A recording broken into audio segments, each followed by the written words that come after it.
Jim Howard here in Fort Worth, Texas.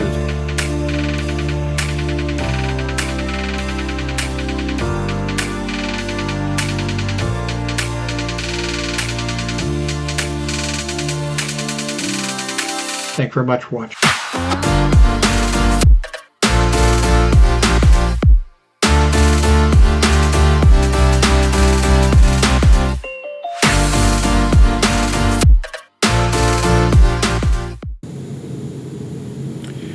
Hello, Jim Howard here in Fort Worth, Texas. Today's date, it is April 6th of 2022.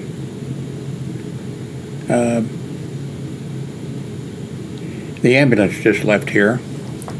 My ex-wife and myself and my grown son, we share this apartment. And right now, I'm here alone just with our cat, Dee Dee.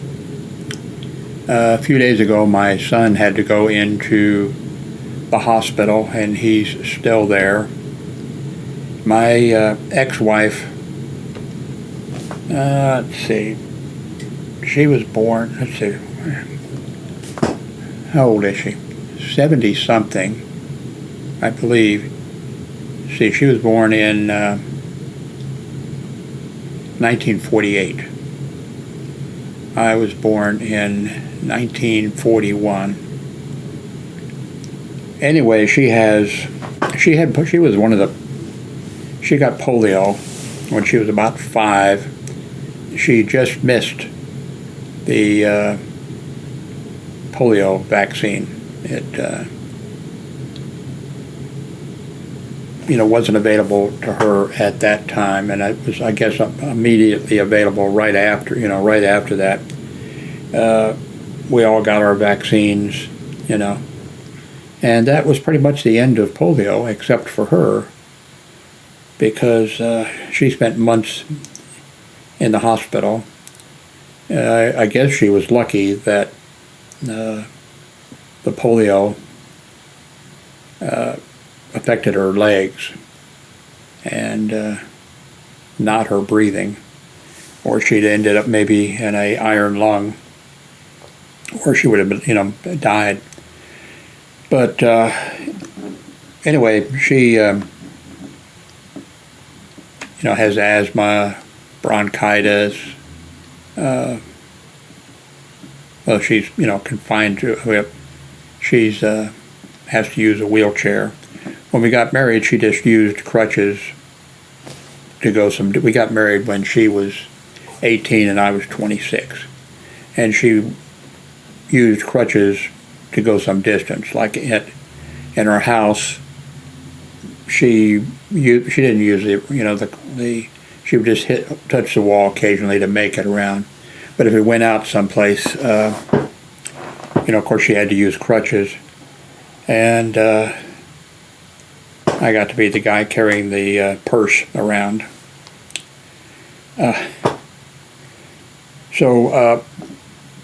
Progressively her, problems have gotten worse, where now, of course, she's wheelchair bound. She's either in bed or she's in her wheelchair, and that's it. She uses a wheelchair to go over to her computer. So she's gone to the hospital, multiple times. When I worked hospital security, she even showed up, at that hospital. And the small hospital that I worked at then, in Belton, Missouri, the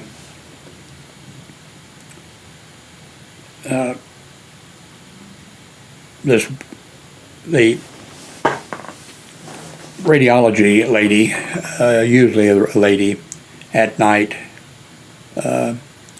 she would call on me a lot, that radiology tech, and asked me to come back and help. So anyway, I was in the emergency room, and I got I think I'd probably just come on duty, because my ex-wife was back in X-ray. I didn't know that.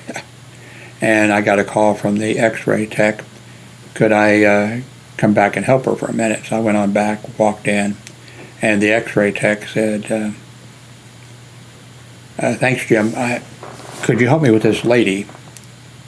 And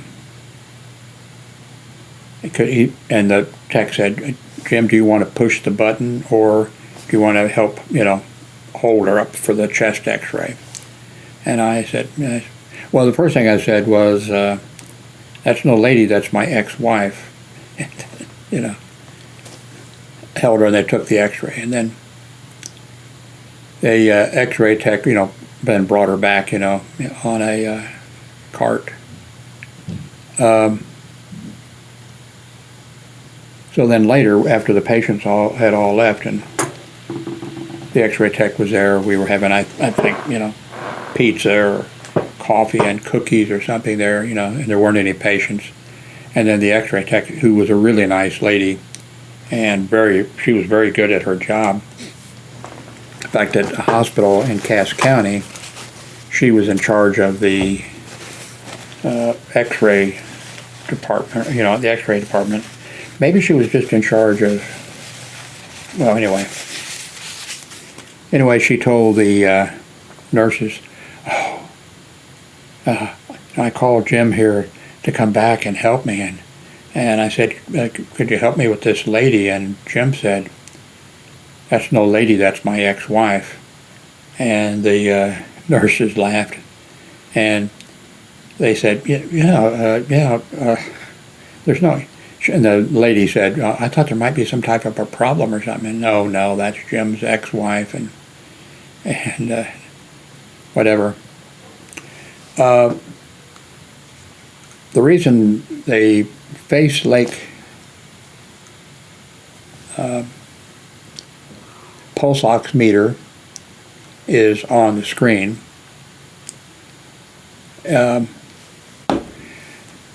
When I was working at the small hospital in Belton, Missouri, I was, hospital security officer, and I had been for, 25 years or whatever.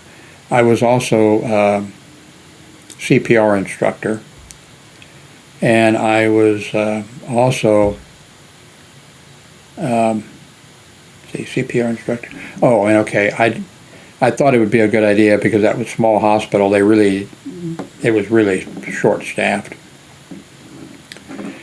So I had the opportunity. I got the Raymore Police Department to pay for me, which was an insignificant amount of money for me to take the EMT course, and they held the EMT course in the hospital that hospital, and that worked out because they had the classes there, except for where we had to go, to a junkyard and train on extracting people from crushed vehicles and how to use the tools, jaws of life and stuff, that type of stuff. But mainly the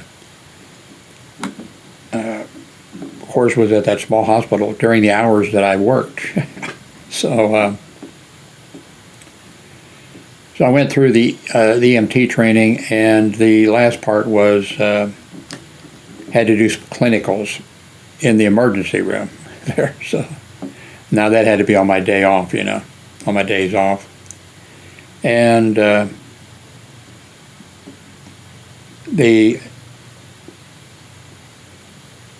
I think it was 5 days I had to, and I don't think they were 8 hour, maybe, I'm not sure if they were 8-hour shifts or maybe shorter, but I had to work in the emergency room, and I wasn't working in my security officer's uniform.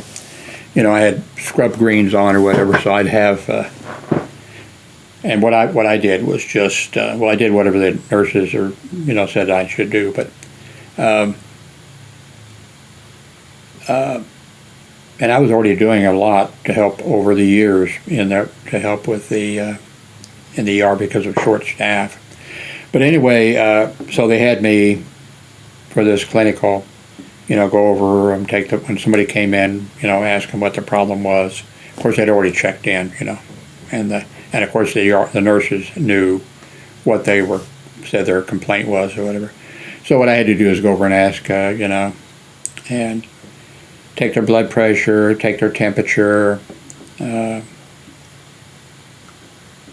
they had pulse ox machines, like on a pole and everything there. And I would take their, the pulse ox and then whatever else,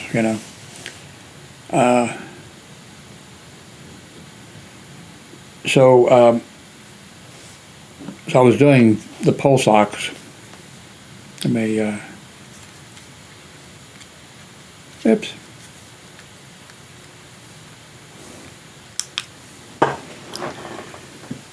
So I was doing the pulse ox there, and I was checking in every patient, I think just about every one. That is that upside down for you guys? No. Oh, supposed to be like this, I guess. Oh, wait a minute. See if this works with me twisting it around. Yeah, there we go.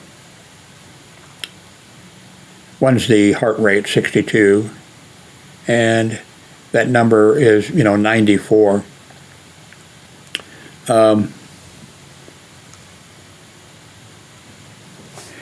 So anyway, I was, a lot of patients were coming in. I was doing the thing, and everybody was like, 99 or 98 was the reading. And then somebody came in, I forget what the number was, and it wasn't very low. And then I realized, but it was different, And then I realized, I don't know what the number is, what's supposed to be. So I turned to the nurse and said, what's the pulse ox reading, not supposed to be below or whatever. The nurse says, Jim, what is it now? And I can't remember what it was, of course, but it was maybe 95 or 94 or something like that. And the nurse came right over, and I think they might have reached over and got the, the little crash cart and whatever. And so the number is, I didn't know until I asked.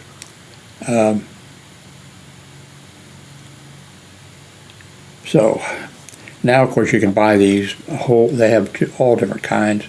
It's just kind of funny. I bought this, and when I went in for my, doctor's checkup that I go every 6 months, and I haven't been for, it's about 10 months. Long story, short story, I don't know. When I went, the nurse or whatever that checked me in, took my temperature, did all that kind of stuff. She pulled this out of her pocket, and she used that, because I think what they did is they had one with a pole, or whatever, and it was just easier for the person doing it. They just pulled one of the same identical one out, and I said, oh, that's the one I have. Anyway, 95. It really should not go below 95. But I mean, I'm not a doctor or anything else. But I guess read the instructions that come with this, and call your doctor if you whatever. So this is a FaceLake FL400 Pulse Oximeter, fingertip with carrying case, and batteries and lanyard and a warranty. And it looks like they've dropped the price from $39.95 to $17.95. I'm sure I think this market is flooded with these things, but they seem to work excellent. And if you have somebody, especially somebody that has, some type of breathing trouble, asthma, bronchitis, or whatever. It says that the FL400 registers a constant reading in several seconds, 24 seconds for the most accuracy, and is able to provide quick information regarding your blood oxygen levels. Okay, let's see if they, you can see I purchased this in 2020, and it's 2022 now.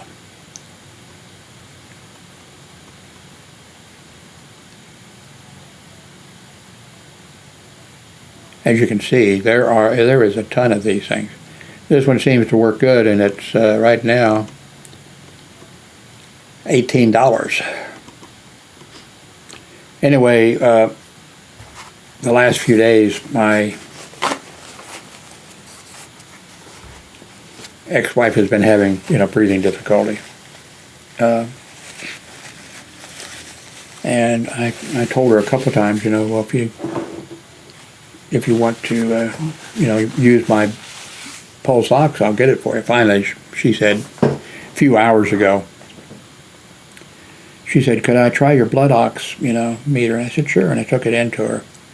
And so for the last, I'm not sure how many hours, she's been using it, and her Pulse Ox has gone down to 90, and gone up to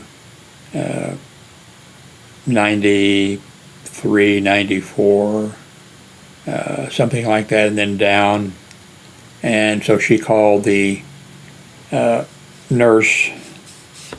I'm not sure if she called the insurance nurse, or if she called the, I'm not sure which number, who she called, but the nurse said no. If she told the readings, she was getting, the nurse said, no, you need to go to the emergency room. And so she called a few minutes ago. They just left a few minutes ago. The paramedics, well, she called 911, and then they asked, is this, a police call or an ant fire or, whatever, and then they switched her over to the paramedics. And they came. First, 3 firemen come with a fire truck, and then right after that, the ambulance crew appeared, And so they've taken her away. She's been in the hospital quite a few. When she had polio, of course, as like a 5-year-old, she was there for months and months. But she's been in the hospital quite a few times, and it doesn't really seem to bother her, although she was worried, like all of us were, being in the hospital with the COVID virus around. I think a lot of people don't want to go to the hospital. Anyway, she's gone. So I guess it's party time. I call up all the girls and invite them over. I'm kidding. Anyway, I do recommend this, that you have this. It's inexpensive, and I don't know, maybe your situation is, you don't have anybody with asthma, bronchitis, or COPD or anything like that, but I have that and a blood pressure, thing in my plastic, thing that I keep my meds in, and I've got some some like bandages and things like that in there. So I do recommend this. So I'm going to put the link below. So right now my grown son is in the hospital. Now my ex-wife's in the hospital, and so our cat just positively loves, and he's kind of rough with it, and but that cat loves him, sleeps with him, just loves him, and she's been kind of disorganized since he's been gone. And now with the cat, they said on the phone, of course the cat's not a problem, but they said on the phone, if you have any pets, lock them up. So I moved Dee Dee into my son's room, and when they left, I took Dee Dee out, and Dee Dee stuck with me.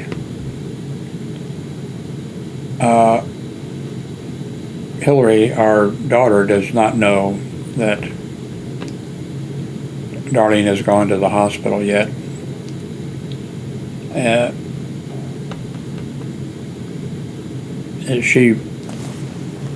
We wanted to wait until, we don't want Hillary rushing, doing a big rush coming here or a big rush going to the hospital or something like that. So right now she doesn't know. So what else do I need to I think that's it. Let me think here a minute. No, I think that's it. I have been talking for 20 minutes. Gosh, that's nothing. That takes me 20 minutes to just tell you my name. But no reason to amble over, take up your time. It would help if, and I'm going to do this again, I'm going to start doing it a lot. If you can use the link, if you use jimhoward.me, that will take you to this place. Or you can use the Amazon link. That will bring you here. It would help out a lot if you could, when you're going to purchase something or you're going to go look around, if you would just use my Amazon link, or which is the same thing, jimhoward.me. Then if you go there, if you purchase something, I will get a small commission. And I had a few months, years past, like where I actually made like $70 for the month or something. I think that's probably the most, a few months. But for months and months now, it's been like $10, a month. But if you could do that, it would help. It would help out. So, thank you very much.